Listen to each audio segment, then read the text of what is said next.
There's lots of empty ones.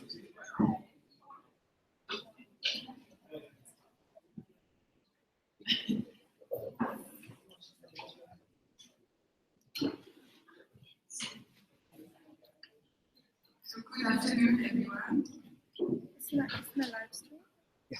I hope that you had good conversations for us, say 4 hours.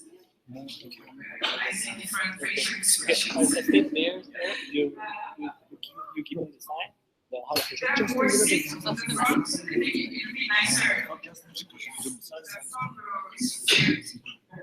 So, like, try more people can come to the front row.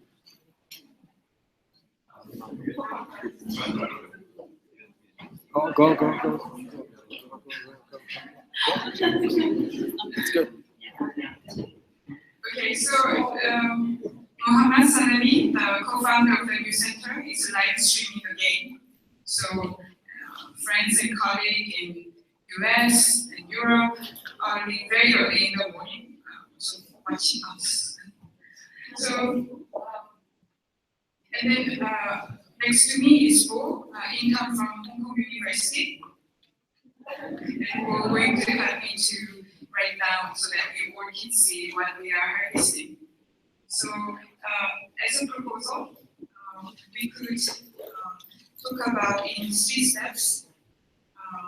One, points of contact, so any common ground or any uncommon ground. So we list them, and then we move on to points of action or action points. And then afterwards, we move on to whom we are actually addressing. And I know that it's not easy to speak up from this condition. So facilitators have responsibility to speak loud and speak out, but importantly to encourage the members of each group to speak.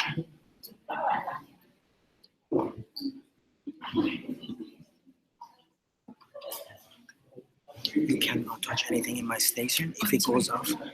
So, is there anyone who would like to start? Yeah, sorry about that.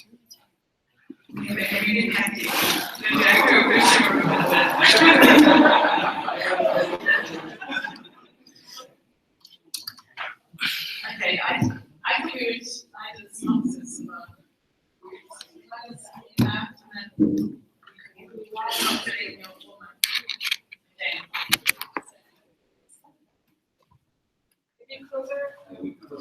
okay, is that better?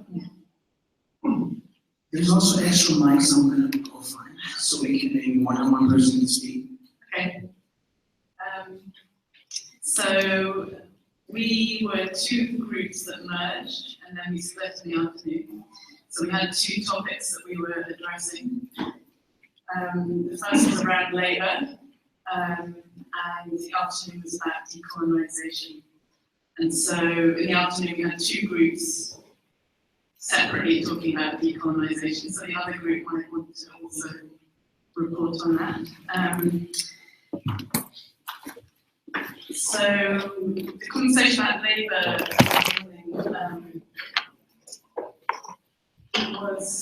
we were a group, quite a big group, and we had a lot of organisations at different scales. So the question of labour the questions of labour were very different in different cases. But I think, and we talked a lot about kind of life-work balances, and I think that was something that comes up. Sorry, it's a bit distracting, the echo.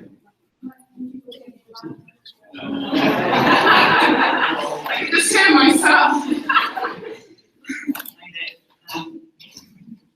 So, for example, the range of organisations was small ones like Shin in Jakarta, who are a collective that kind of self-organise and work on a project-by-project basis So the question for them is like, do they scale up and institutionalize, or do they keep this more kind of uneven flow of work, where sometimes they have intensive moments and other times they're having to do their own work to support the organisation outside of freelance work.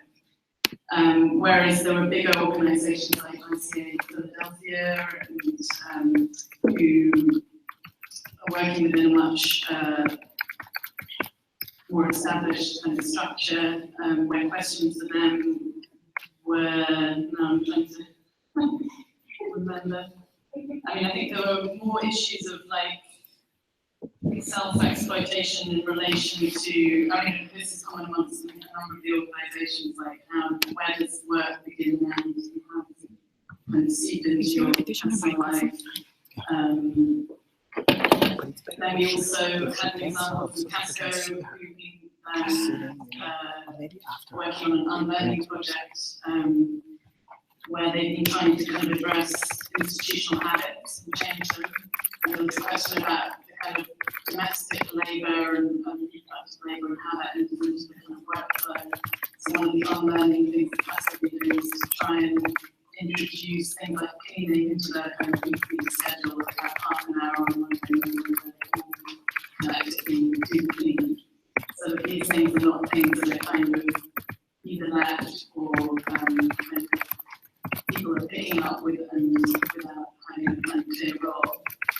It's a collective thing. We also talked about the kind of life of an institution and examples brought in about the Centre for Historical Reenactment in South Africa, who decided after a period to just close down. And so there was kind of also this question about like sustainability and whether you need to keep sustaining for the sake of sustainability, or whether you can also just have a kind of things have their own kind of lifespan, natural lifespan. And then we talked a lot about some of the things that Andrea was highlighting yesterday about different kind of roles that come into our kind of work. In the afternoon, we kind of highlighted issues and then talked about alternatives. So this is a discussion around decolonization. So we need to be critical about the exploitation of culture as a form of colonization. The issue of artists being put in the position of offering authenticity, resistance to tokenistic, consumptional, and spectacularized approaches to inclusion by markets, as well as kind of state-led models of diversity. Also talking about ways in which organizations, what an organization look like that does not consume marginal communities or identities. Lots of community spaces and centres, and push the art spaces to fulfil this role, and the need to resist institutional agendas that try to kind of patch over conflict. A change of issues. Is there like one? So now I'm going to talk about the things that were suggested as alternatives. So the right to opacity, defeating hierarchies of cultural location through practice, creating new ways of listening to each other and sharing knowledge. The World Social Forum was cited as a model for a cross-disciplinary conversation that aimed at reconstructing the left. Questions of risk and how risk is missing from institutional structures. Models of negotiation as opposed to diplomacy. Models of working slowly and spending time in spaces of negotiation.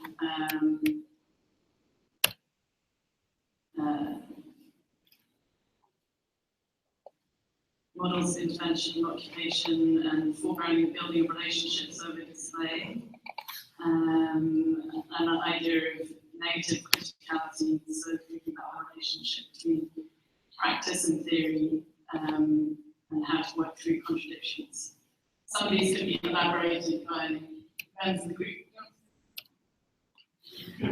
Obviously, I couldn't write down everything. But I think it would be good to speak about the most urgent thing instead of listing many, all of them that you discussed. And then if anyone has strong affinity or then raise up your hand and then speak out. I think one of the things that we were talking about is Because he didn't do it right.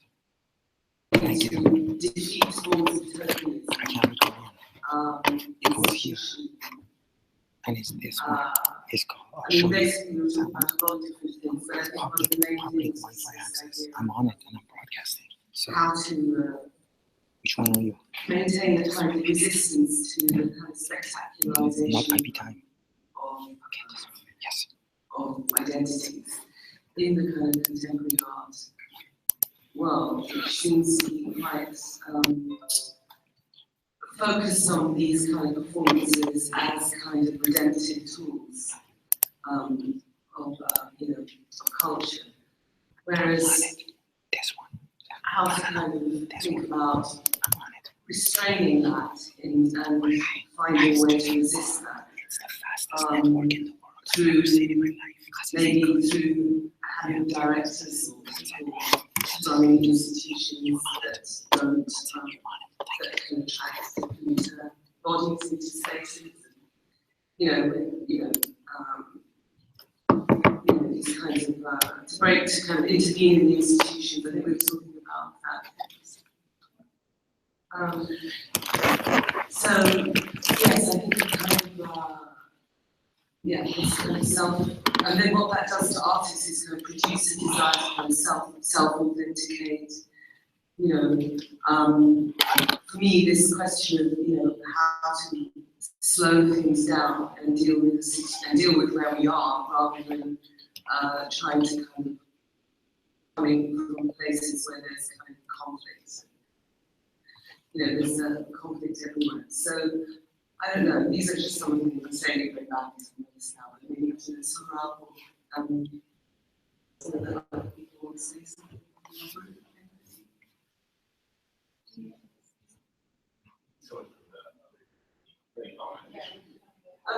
Colonization.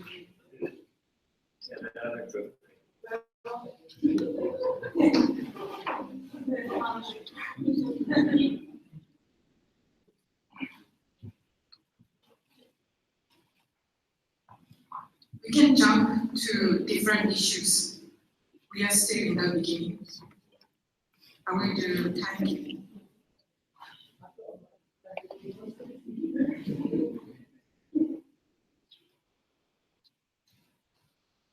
The ecological practice group was discussing till the very end. Then from this flag, it is virtually and in Philippines.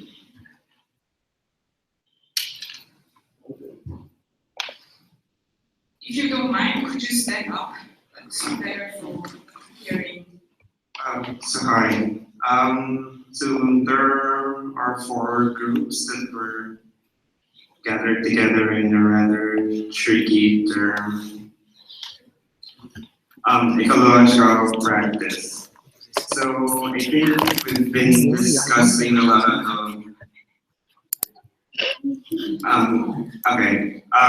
so we've been discussing a lot of vectors in our practices, but we were not really fixated into sort of mining what ecological practice is. So I think we sort of deviated from the terms or the vectors that were initially proposed. And I think it was reflected initially in this kind of manifestation of difficulty to be introduced. So there's that kind of sense of familiarity already among 4 organizations. And this is of course connected to this whole virtual notion of solidarity. So we want to sort of problematize this kind of familiarity and in a way, why are we having this difficulty to introduce ourselves despite this familiarity? and it's connected precisely to a problem of references, or yeah, the reference points precisely. So we're discussing about thinking about new conjunctures and disjunctures within ecological practice. For instance, the notion of progress, development, and then we moved into a discussion of epistemological violence and how we think through the so there was a discussion about the similar notion of mediation between development sector, cultural sector, and the artistic community, and how do we actually sort of temporarily sort out this notion of mediation within ecological practice or community practice or whatever term you wanted to use. And then there was a discussion about value, which we turned into a discussion of how do we anticipate antagonism. So this initial vectors were not really manifesting or really expressing themselves within the discussion, but rather in different terms.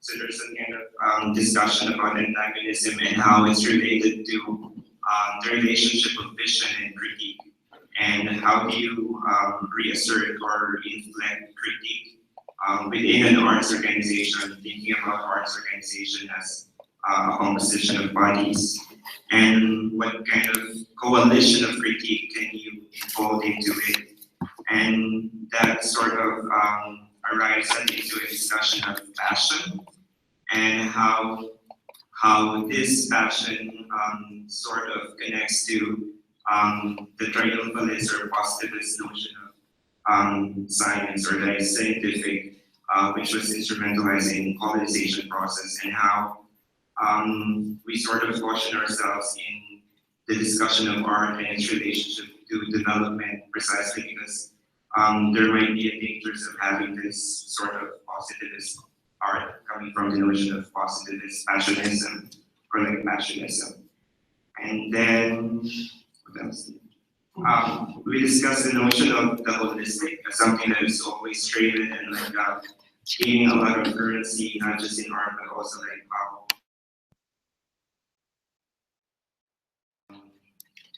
evolve, for instance, and we wanted to resituate the discussion of ecological practice on a management level within the notion of effectivity and efficiency.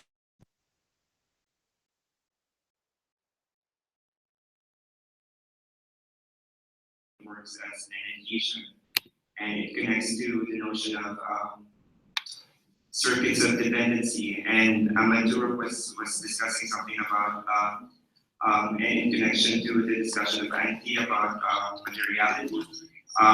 We talked about the recomposition of materiality, but it's not just about recomposition of materiality these days, but it's actually about restitution. So this ecological practice, of course, always, includes and all this, and there's a kind of all-encompassing notion to it, but it's interesting to use restitution because it calls out previous crimes and it connects to the notion of conjunctures and disjunctures precisely. And that we discuss a specific form of management or the post-war struggles appear or like sort of perform itself in places of expression, whether from past or present or future. And we talked about the politics of facilitation and the patterns of coordination as something that where the managerial is embedded into it.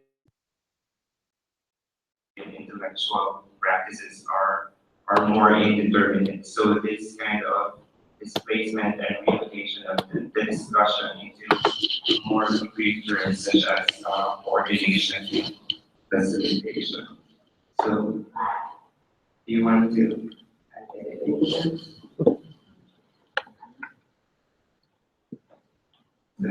Yeah.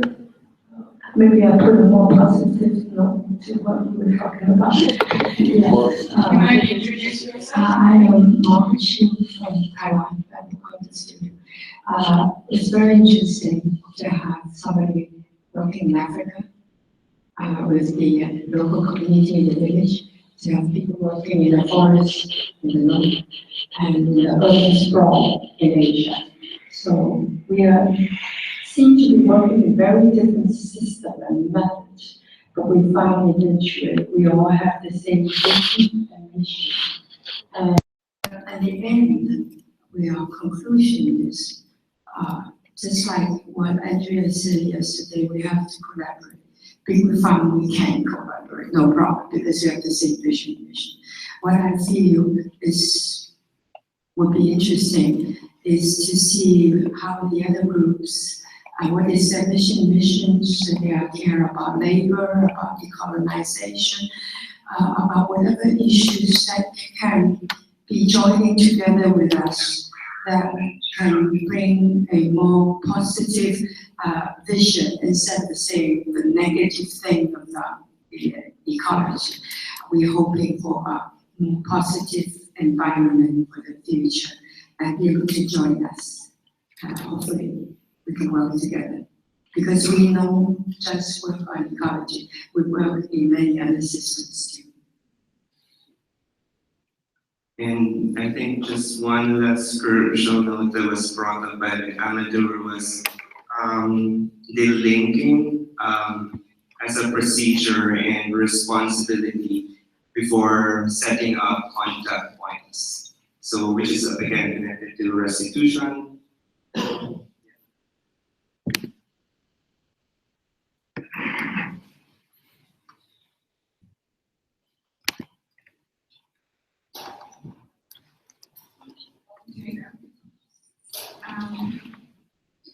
Any other group like to respond or jump?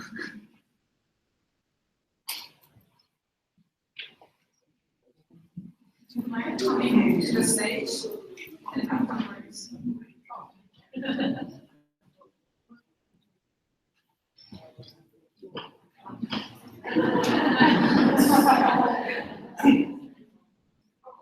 No?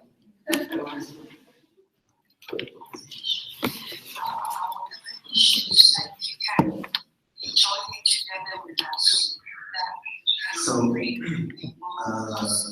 group I was part of was about neighborhood. And I will not say the name of all institutions, but basically it was a quite diverse group. People from Bangladesh, the US, from Baltic countries, from Brazil, from other places,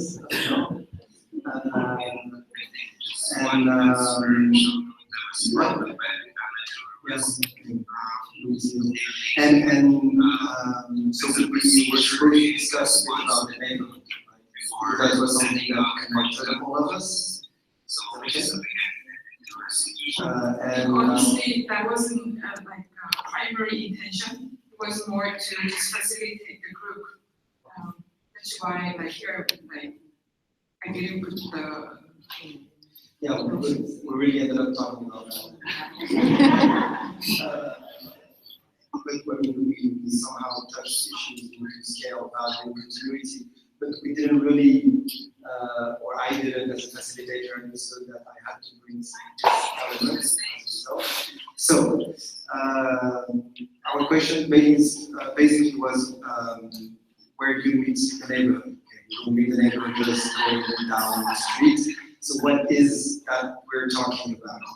And I tried to provoke the group, bringing something which I think is very important, is the fact that when we think artistic practices linked to the neighborhood, to the community, we immediately think how art can use it. And also, we think about that somehow good art is an art that responds to context and somehow can be popular around the places where it's functioning.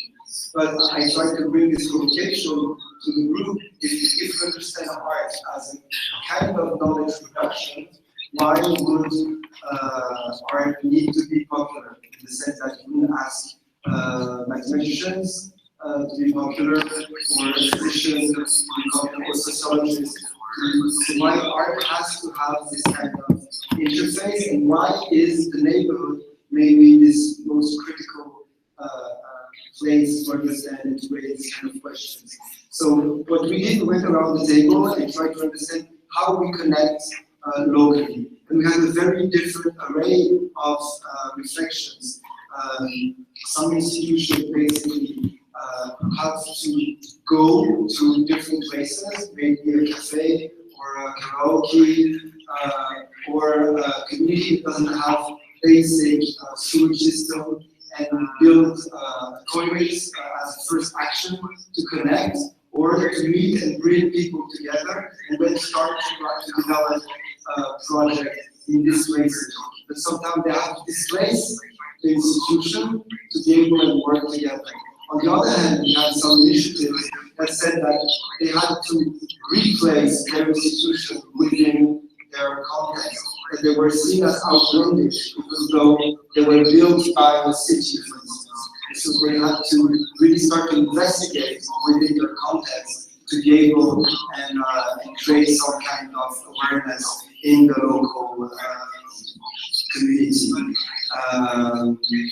Other institutions said, on the contrary, what they're trying to do is to run away from their context and have a difficult issue dealing with their context because it's gentrified, because they feel they're part of something that they themselves condemn. So they somehow work more with the community, that would be maybe the artistic community, and it would be more research-based project. So their neighborhood would be something totally different. They can spread a long time as well.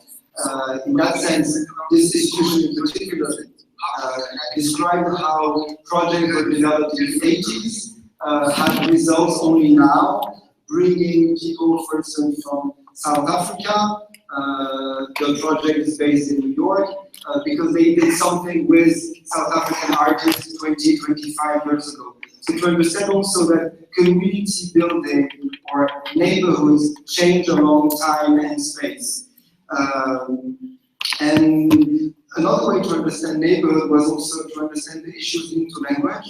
I mean, I guess we're all facing these issues in different ways, but it was especially the case of Korean space working with migrants that has a really issue to be able to dialogue with their neighborhood, because their neighborhood is making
on a more globalized scale, but not top-down, maybe bottom-up.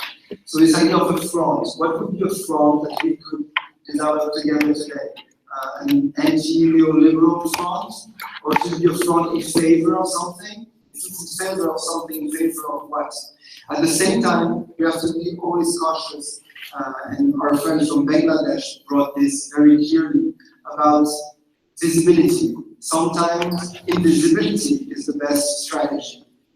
Sometimes it's important to go underground and continue to do what is done, but on a more discrete scale to avoid facing repression, censorship, as many of the countries we're living in are going through at the moment. So I leave you with this issue from the locality, the neighborhood, the contact zone, the conflict zone, to maybe a global sharing, a possible front that deals with invisibility and visibility to develop other kind of activities together. Thank you. There's another person.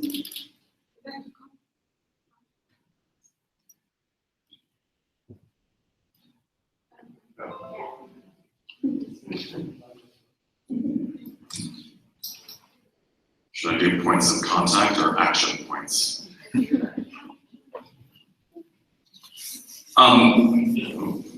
That's good.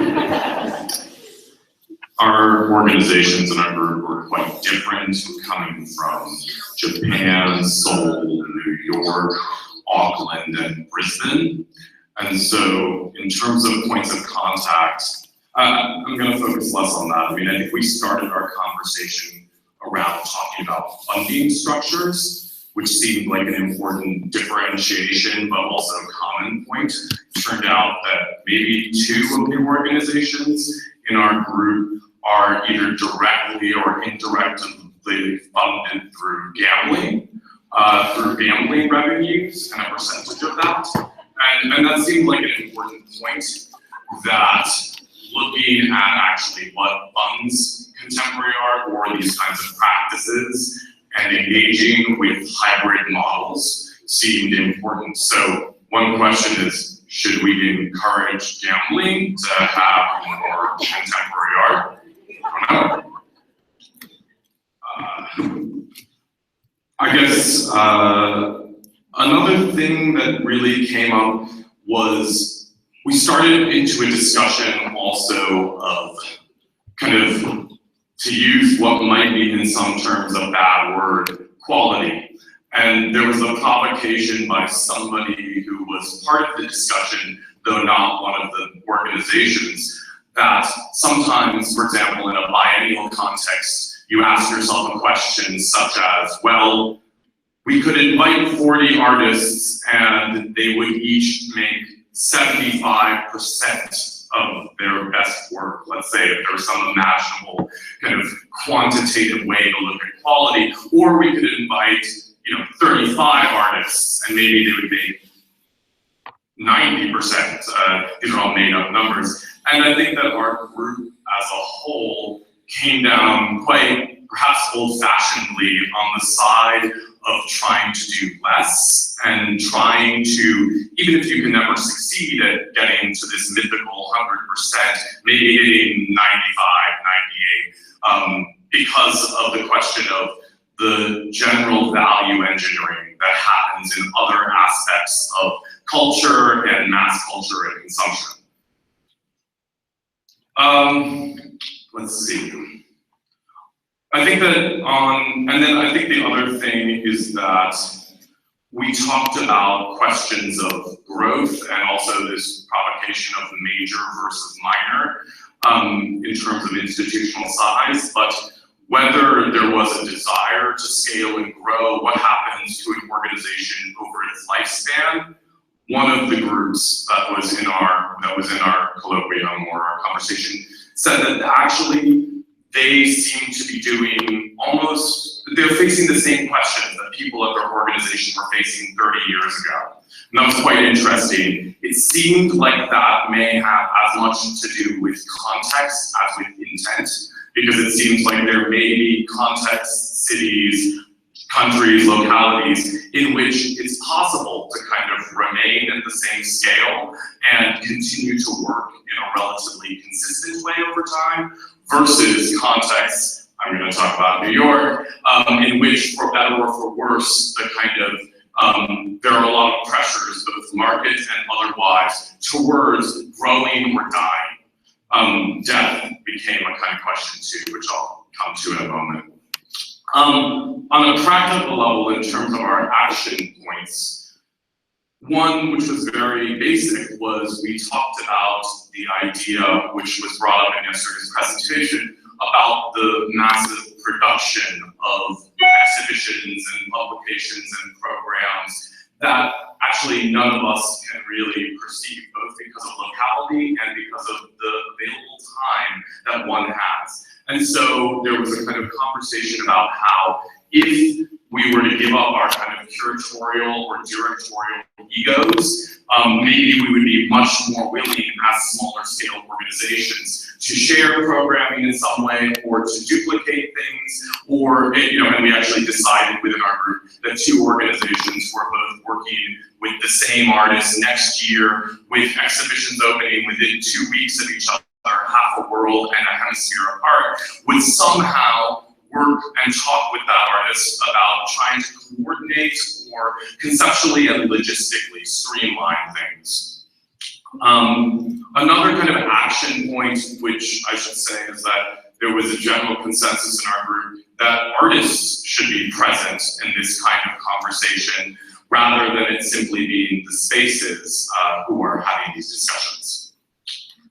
We also talked about modes of collaboration with larger institutions. How is it that one can collaborate, maybe on exhibitions, but maybe on more time-based programming, things that would basically allow us to work with the kind of unique situations of different institutions of multiple scales.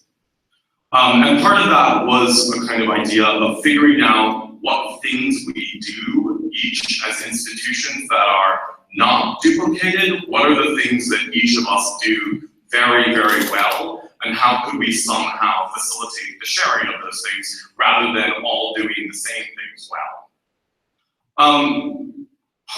And then totally another point was to really talk about and develop new and broader sources of funding and ways to talk about funding. There were some examples brought up from the UK of what seemed like highly sophisticated ways in which public galleries are able to actually, for better or for worse, leverage their market position. Commissioning works, selling them, taking a percentage of that, and working actually in some way as a hybrid between the kind of so-called for-profit sector and the so-called non-profit sector.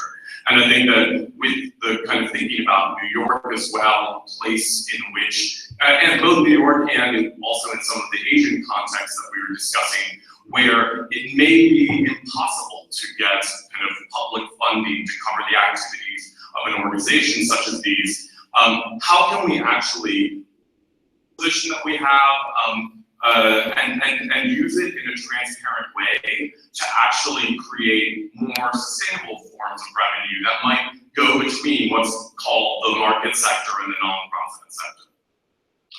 And then, yep, last point. So, good, yeah. The last was about the life organizations, was the idea that every organization must die at some point, and to avoid the situation of zombie institutions that continue well past their mission has been fulfilled or is no longer relevant. And it turned out that one member of our group was actually considering like closing their space, but the question that was really looming was the question of what to do with the institutional archives, what to do with the memory of the organization. And so we came up with a scheme that we're calling the institutional graveyard, or a kind of seed bank for institutional archives that might be in Brisbane, Australia, because it turns out that one thing Brisbane has is space. The other thing is that the relative isolation of Australia geographically has actually historically contributed to incredibly unusual forms of life there because of its isolation from kind of other competing ecological forces. And in a lot of kind of post-apocalyptic scenarios, such as now the shoot on the beach or otherwise, Australia might be a place that has survived in the case of some sort of holocaust on a global scale. And so one idea could be that institutional archives, if any of us are thinking about closing our spaces, or there are others, and want to do so in a good conscience, we could deposit those archives in Australia for future generations to then see new ideas, because there are probably any number of ideas happening right now which we don't have time to take on. Thanks a lot. Did I miss anything? It was a friend who just spoke from P exclamation mark, and then one before was a Benjamin from Casa de Cova in Sao Paulo.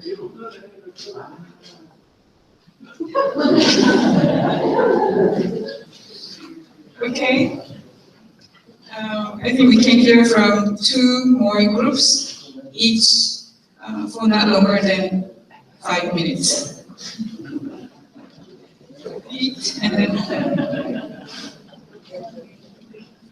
so, my name is Lit Haranek. I'm from Transit Prague.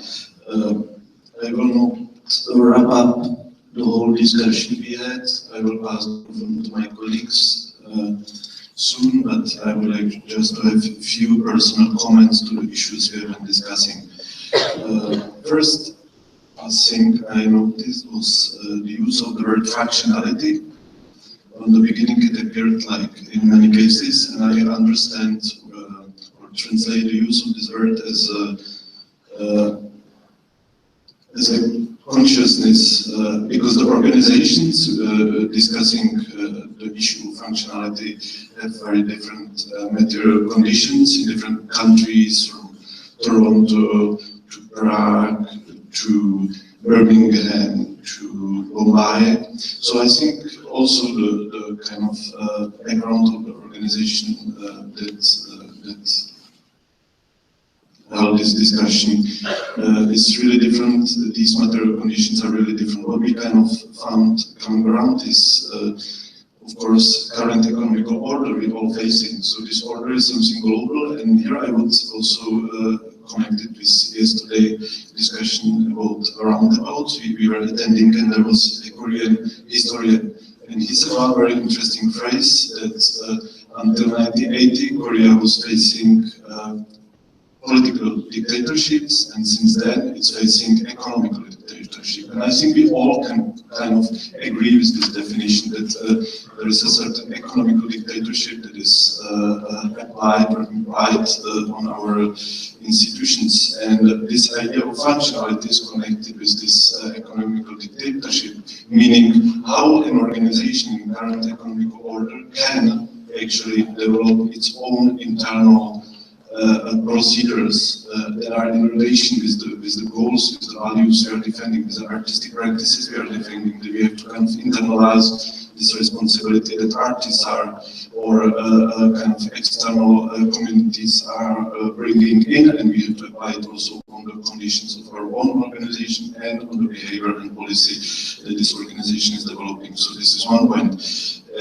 Then other point was more in the sense of action points, and we were discussing, I don't know, an idea appeared that international organization, maybe our international chart, could be written something like very general statement about the relation of the importance and the articulation of the importance of art and artists in relation within different societies, something that we could all kind of sign up a bit universally, and we were discussing whether this idea would be useful and what would it mean in different geographies, different localities that were present. So I will pass my microphone to my colleagues. Hello, I'm Gavin Wade from Eastside Projects. It was partly that idea that was sparked yesterday by Andrea, that idea of the union of some kind. And I thought as the organizer, if you put your organizational hat on, then the real content and reason why we exist is the artists, and the organisation has to become secondary to that. And so if there was going to be some kind of international, there was a phrase that you came up with, the Charter for International Defence of Artists, which I quite like that. And I'm not quite sure why artists need defending in a way, but my experience was partly that not being in the primary centre for art in my country, being in a secondary centre, then actually one of the problems, one of the solutions that I'm interested in is how do I attract more artists to come to Birmingham to live and work there. And that actually now, after almost a decade of working in that city and making changes, that is one of the solutions that we probably haven't focused on enough.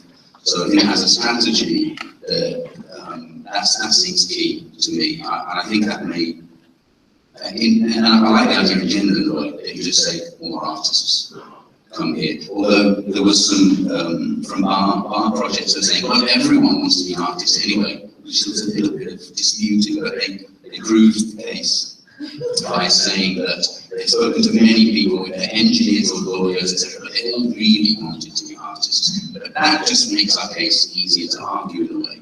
We just need to come up with what are the simple things. If you started with something like the idea of how artists are financially rewarded for their labour, and the idea that there is an international agreement, whether in certain countries, certain projects, places, it may be perceived to be impossible to have any impact on the way that artists were paid. So with so in Mumbai, it was seen that was impossible. It wouldn't affect the system, but it may be useful in an educational way.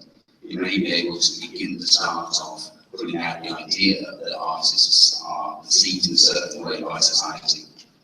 So that there could be an aspiration to really become an artist. So you didn't just think about being an artist and then went to do something more practical that you could earn a living doing. That you started to see the idea of how you could survive as an artist, and that would have quite an impact. I think that would have an impact in the UK, so let alone anywhere else. But, so it was really that coming down to you only need, in a way, one cause for a big international grouping of many dots coming together to make something that can't be ignored anymore.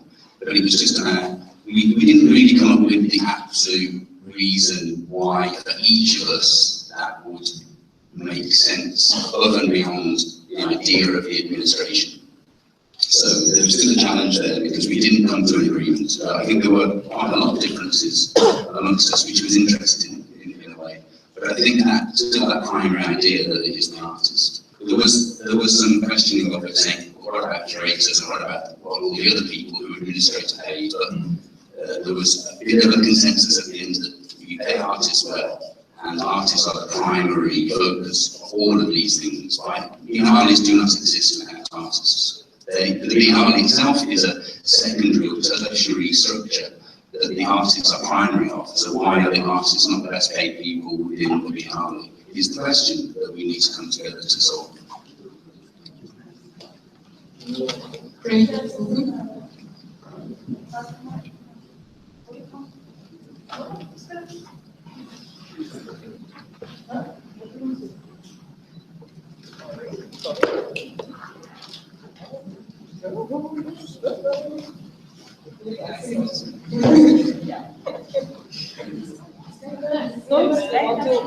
But we want that kind of rest of the group to contribute also. So, We can come to the stage. or can come village. How do you prefer?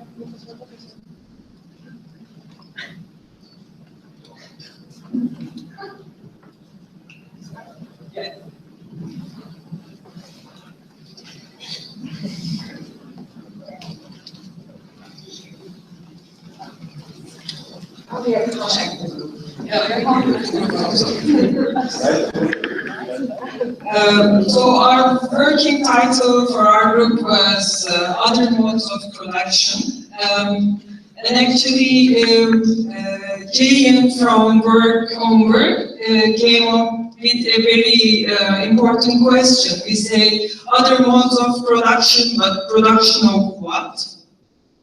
And actually this can be named as the basis of our conversation.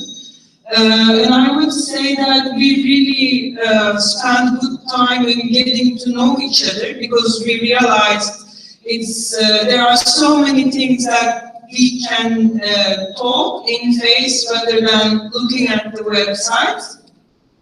Is it working? It's better now?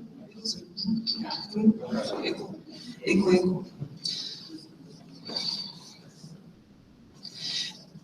So I think one of the key themes of the other modes of production group is that we are working with all these different models and we are not really fitting into any categories. So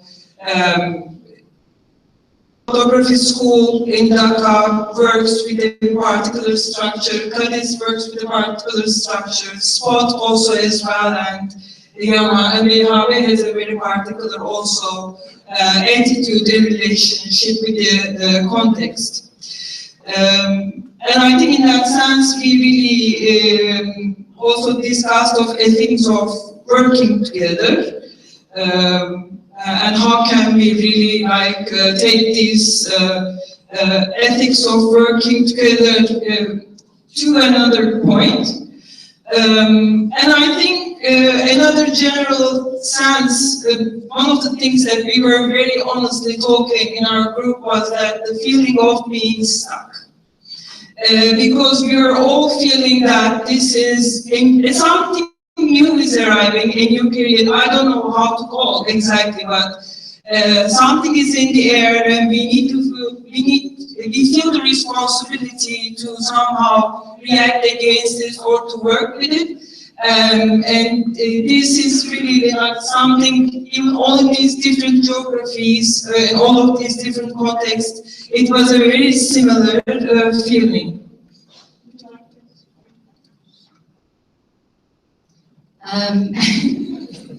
Yeah, I think in addition to that, we did spend a significant amount of time talking about structures of funding, because I think structures of funding really dictate a lot of these modes of production, at least in the way that we approach them as institutions. And I think toward the end of the conversation, we moved a little bit more towards the desire to collaborate, but also to sort of start over. So when we approach each other to collaborate, that we don't just replicate the way that we work individually, but that we have a moment to sort of reflect critically on our own modes of production and try to reinvent them together with a collaborator.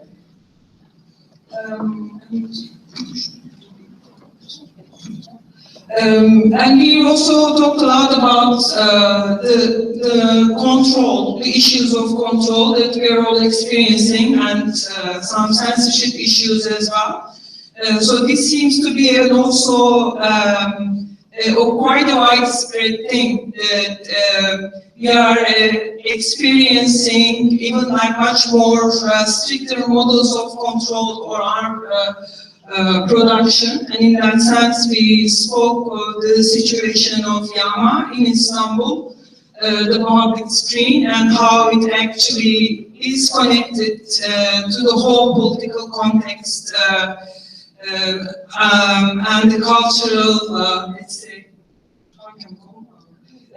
cultural distress felt in the scene very strongly these days. And we also talked about like how to stay sustainable and how to be in the present at the same time.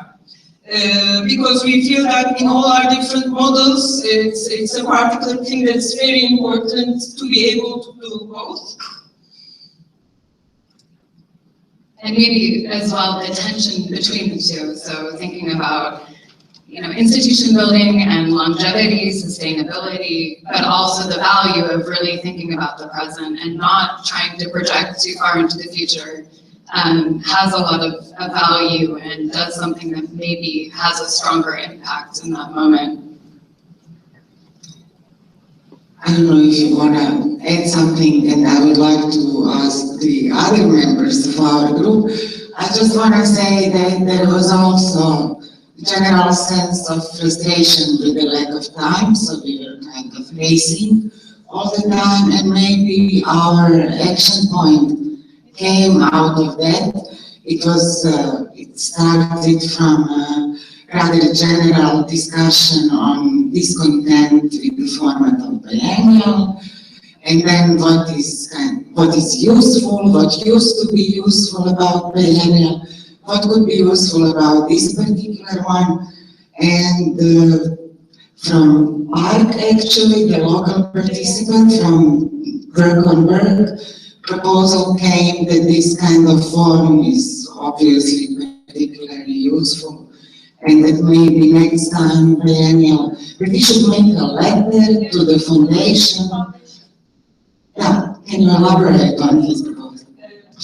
In relationship with the sustainability, we were really talking about how certain actions in the biennial work more for the scene, and Ji-Young was saying at this point that I actually found like the format of forum very useful for him, and he also said that this should be also sustainable in the form of the biennial also here. And we can all maybe contribute to a general letter to the foundation as the participants of this forum. I think that's it.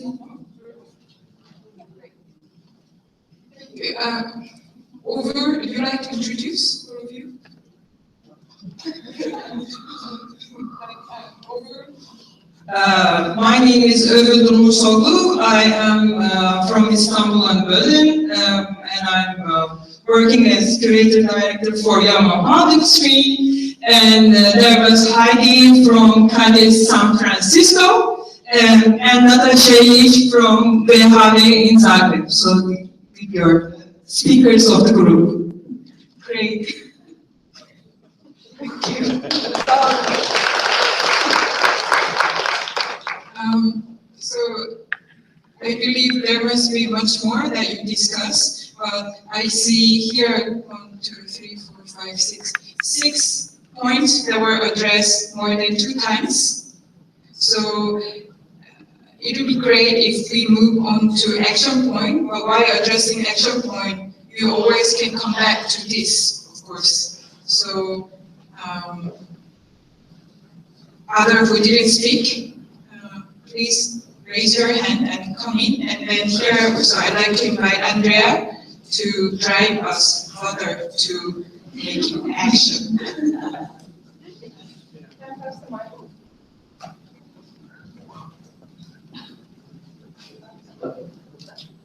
Stand here, my group. Yeah, so there were a lot of things. Sorry. Yeah. I'm Claire Sue. I'm the founder of the Asian Archive. So there were a lot of common things that we discussed, and like the other groups, we were made up of diverse organizations in very different geographies and continents. The framing of our panel or our group was around education, so we tried to focus on that. And I don't want it to be discussing action points, but perhaps in terms of commonalities, I think there were some things that we were able to tease out and agree on. One in terms of as a smaller and medium-sized organization in relationship to education, that we were really able to test alternative forms. And that instead of being antagonistic towards these larger institutions or academies, it was really about trying to figure out ways to poke, to propose, and looking at ways not to, it's the big institution in relationship to the small, but really looking at cracks through finding individuals in these organizations. And we've had different scenarios and case studies where we've been able to do that. So at the end of the day, it's not about just the institution, it is about the individuals and the people and finding those, what else did we talk about? We talked about it a lot. And also just in terms of, we don't see ourselves as official educational platforms. But again, it's providing a safe space to test ideas in places that are not always safe to do so. And that was, I think, an important value for us. And then also, and I think when thinking about what our values are, what the strength of what we can offer is, we've really, we brought it out to intellectual capital. And how can we take this intellectual capital in many places that we're working, we don't have the knowledge infrastructure. And so this intellectual capital is something that we really need to make sure that we can circulate, that can go out, that can live. And these are things that we can create networks with to circulate between. Would you guys like to add anything? Yeah, we also spoke about the kind of longevity of an organization, which seems to be something that everyone brought up. And I think we agree that there's a need to be comfortable with the idea of impermanence.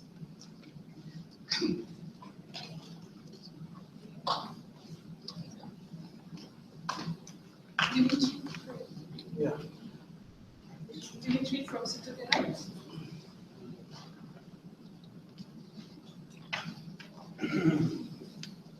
So it's group number 6, and actually we were shortly guessing what brought us together. Could you stand up, all people who participated, because it's not about me, you know? Yeah, you see, oh, cool. It was really cool group.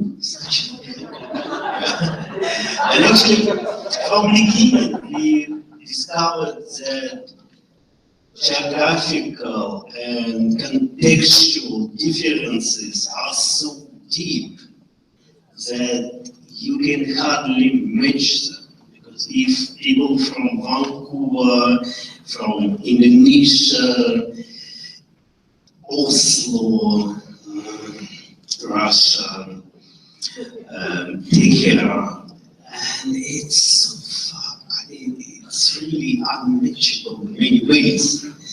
That for us very fruitful to discuss what we might have in common and actually report on the situation. And then we suggest to jump maybe to more general thing. What kind of value we should stand for? What would really differentiate us from billions of mainstream, if we can call them institutions? Because if you talk about the structures of funding, the way how things handle, you actually can't get the point. What's the difference here? And then we were trying to formulate it, and it became also not easy. I got some proposals, and then always it was, no, it's much more complex. It very much reminds me artist organization in Berlin, which Joanna and Jonas Stahl and Florian were doing then. It was almost impossible to come any kind of joint conclusion or declaration. So, but in general, I think it was discussion in certain direction. Okay, are we staying against privatization of culture and art and consider it as a common goods? Then, what differentiates our organization from, as I said, mainstream? Okay, non-hierarchical way of organizing ourselves, or governing ourselves. And so we never developed, but at the same time, also Ade was talking about aesthetics, and it's a very hard issue. But I would say from my perspective, it would be politics of the truth. It doesn't mean that we all share certain kind of aesthetical beliefs or means of expression, but we say, okay, that's some wrong stuff, this is right. And then we'll have a kind of comradely competition to see what really matches historical necessity of our time, as it used to be many years ago, and it should be now. You would like to add something? We had a bit of competition. Yeah, it was very difficult to say yes or no. We are against privatization or against our for commons, just in black and white, yes or no, because there exists co-optation, things like that, financialization of art. So it's not because you go in this or that direction that the whole world around disappears or follows this direction. So yeah, but you need a lot more time to discuss it properly, I think. But I also liked very much to discuss with all the people in the group, and sometimes wonderful ways, like how people try to fund themselves. There was talk about these NGOizations, NGOs, that give a lot of money, so I had never heard of this. And then other people that looked at the format of Airbnb or Uber to rent out spaces or share spaces and get a kind of money laundering system going on to extract money from other organizations. So that was very clever. So very interesting to listen to all these different ways of working and doing things. Okay, that's it.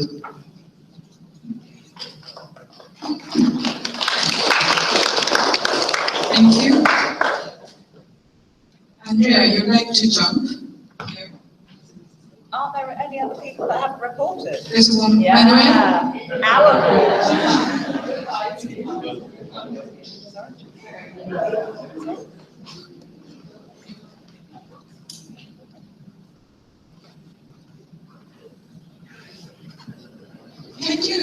Can you read these? They are legible. The big ones, but not the little ones. Ah, okay. I don't know. I'm speaking as somebody with So, aging eyes. Andrea, yeah, it's really disturbing the thing of the voice. So, Andrea was our artist, so I think a lot of what we are talking about will come up again when you discuss again. But yeah, the first thing we wanted to talk about was precisely this violence of participation. You know, this need of the lack of time, this struggle to try to invent in a way a fictional community to talk in only one voice of facilitator here.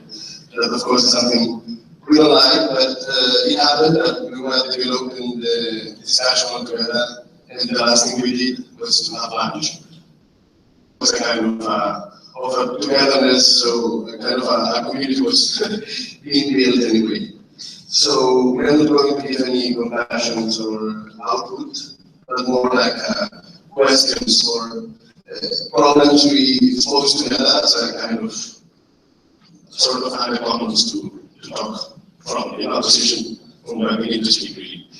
Well, so the first thing we were trying to get vocabulary in common, and of course this thing of the vocabulary in common I think is really important because it's this micro thing that is a problem we have in talking to each other, and of course that suddenly becomes a problem we can establish of how institutions can communicate and communicate with the others. The second thing was trying precisely to define our institutions. The word that was coming once on again was the idea of co-production. But co-production as is explained as a way of how we meld with others and as a key action point too.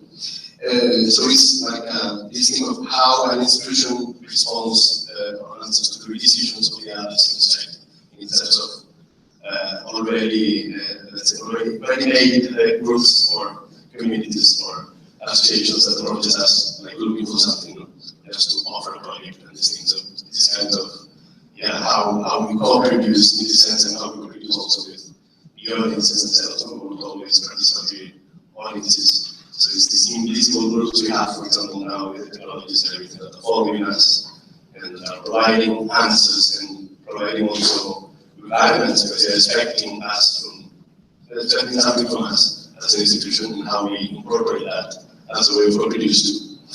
So then